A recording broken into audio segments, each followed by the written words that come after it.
اور دوسری نعمت آزادی کی ہے۔ اپنا وطن، اپنا ملک، آزادی یہ بہت بڑی نعمت ہے۔ اس نعمت کی قدر کرنا بھی ضروری ہے۔ یہ اگست کا مہینہ، اس مہینے میں اسلامی ملک پاکستان وجود میں آیا تھا، تو اس کی آزادی کی قدر کرنا بڑا ضروری ہے۔ یہ آزادی وہ نعمت ہے، اپنا وطن، اپنا ملک وہ نعمت ہے کہ اگر یہ نہ ہو تو خدا کی قسم بعض اوقات آدمی کا ایمان چھن جاتا ہے۔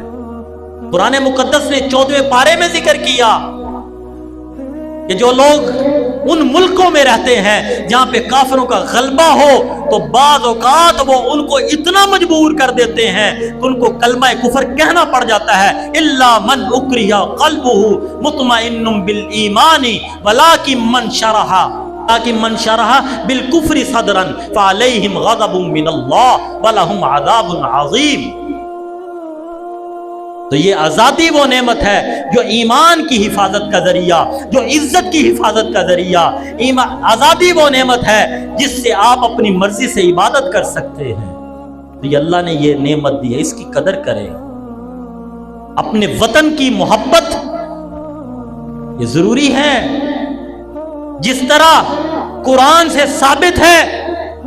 نماز پڑھو میرے محترم بھائیوں، میرے بزرگوں، میرے دوستوں، اللہ جل شانہ امن والہ نے بھی قرآن مقدس میں خاص طور پر جب مسلمانوں کو مکہ المکرمہ سے مدینہ منورہ آئے اور ایک آزاد اسلامی ریاست مدینہ میں قائم ہوئی تو اللہ تعالیٰ نے اہل اسلام کو اس نعمت کی قدر کرنے کی ترغیب دی اور کہا اس کا شکر ادا کرو۔ سورۃ انفال آیت نمبر 26، وَاذْكُرُوا إِذْ أَنْتُمْ قَلِيلٌ مُسْتَضْعَفُونَ فِي الْأَرْضِ تَخَافُونَ أَنْ يَتَخَطَّفَكُمُ النَّاسُ فَآوَاكُمْ وَأَيَّدَكُمْ بِنَصْرِهِ وَرَزَقَكُمْ مِنَ الطَّيِّبَاتِ لَعَلَّكُمْ تَشْكُرُونَ۔ یاد کرو جب تم تھوڑے تھے، مکے میں کمزور سمجھے جاتے تھے، تمہیں ڈر تھا اس بات کا کہ تمہارے اوپر کوئی حملہ ہو جائے، اچھلے تم کو لوگ، مارے پیٹے۔ مکہ میں یہی ہوتا تھا۔ فآواکم، اللہ نے تمہیں مدینہ میں ٹھکانہ دیا۔ وَأَيَّدَكُمْ بِنَصْرِهِ، اور تمہاری تائید کی، تمہیں قوت دی اپنی مدد کے ساتھ۔ بدر کے میدان میں تمہیں فتح عطا فرمائی، مال غنیمت عطا فرمایا، مدینہ منورہ میں تمہیں بھائی بھائی بنا دیا۔ وَرَزَقَكُمْ مِنَ الطَّيِّبَاتِ، اور اللہ نے تمہیں اس آزادی کے بعد پاکیزہ رزق دیا۔ لعلکم تشکرون، تاکہ تم شکر ادا کرو۔ میرے محترم بھائیوں، اپنے وطن سے محبت یہ اتنا ہی ضروری ہے جتنی نماز ضروری ہے۔ اپنے وطن سے محبت اتنی ہی ضروری ہے جتنا اپنے والدین کا احترام ضروری ہے، بلکہ بعض اوقات یہ اس سے بڑھ جاتا ہے۔ اس لیے کبھی کوئی ایسا عمل نہیں کرنا چاہیے جو ہمارے ملک کے لیے نقصان دیتا ہو۔ یہ قرآن سے ثابت ہو رہی ہے، میں نے قرآن کی آیت پڑھی ہے۔ رسول اللہ صلی اللہ علیہ وسلم کی زندگی سکھاتی اپنے ملک سے محبت کرو۔